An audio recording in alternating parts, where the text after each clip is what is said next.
You're watching 25 News at 4 with Jenise Rebholz. A deadly officer-involved shooting. It's been years since Peoria police have had to use that term until today. And just into our newsroom just moments ago, the name of the man that was killed last night.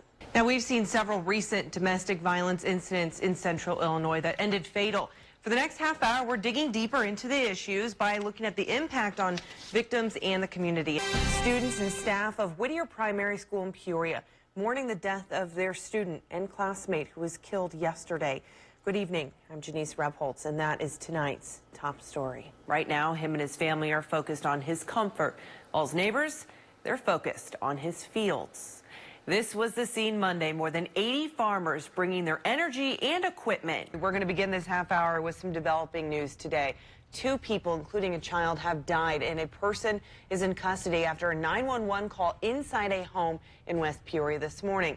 A warning to U.S. citizens to get out of Russia while they still can, as Russian President Vladimir Putin continues his military draft. 2 House lawmakers are laying out their proposal for legislation to prevent another January 6th insurrection. So far, that death toll at 7 people, and they believe it can only get worse. I gained access to the Pinckneyville prison to learn more about the evidence that he says will set him free. It's a story you'll see here first. As we were driving to the scene, still 20 miles away, we could see that plume of smoke across the interstate. Now tonight, we know that 7 cabins are destroyed, but the good news is no one is hurt. Tonight's debate between Republican Esther Joy King and Democrat Eric Sorensen is drawing attention nationwide, and it's tonight's top story. We begin tonight with developing news. We're getting a look at a crash that left a Peoria police officer hurt and 3 others last month.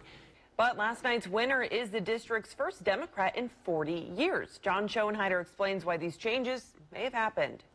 Now, I talked to the woman that actually owns this camper. She tells me that she just got it a month ago. She's only taken it out once. Now, you can only see what looks like cosmetic damage, but she took me inside, and you can still smell a little bit of smoke inside the camper, even though the only damage appears to be on the outside. She says it's really disappointing. She was hoping to go to St. Louis this weekend with her camper. The U.S. Department of Education is laying out details about the student loan forgiveness program, including who is and is not eligible. That's why we're wearing yellow today, to show our support for Leah. And the town of Normal is also naming today Leah Marlene Day. Paige Blanzy is live in Normal. And Paige, how's everybody feeling ahead of the parade?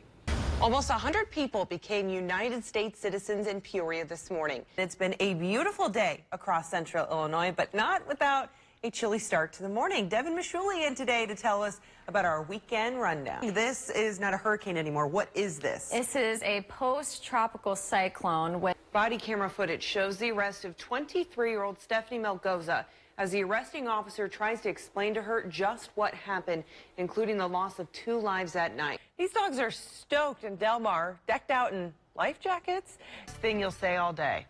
It's not that bad outside without the wind. Thanks for joining us at 4. I'm Jenise Rebholz.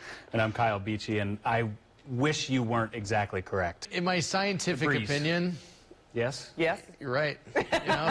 I'm always right. I feel like I don't necessarily come in contact with this, so the algorithm works on the videos that you like, and I'm on Mom Talk. So I'm all on my Comedy TikToks, Talk, so I just see jokes and stuff all the time. Yeah, so our feeds are good. So we all tried it, and I am happy to report that it's garbage.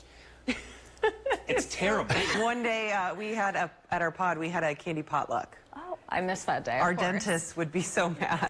All right, so I posted on social media to see about some advice for a successful marriage. We'll get to that in a moment. But Brian, the big, 50-day anniversary of being married. We're pushing 100. It was. What do you think early so June. far? I like the 2 I liked are "Don't Go to Bed Angry." That's a really good one. Yeah. And "Yes, Honey."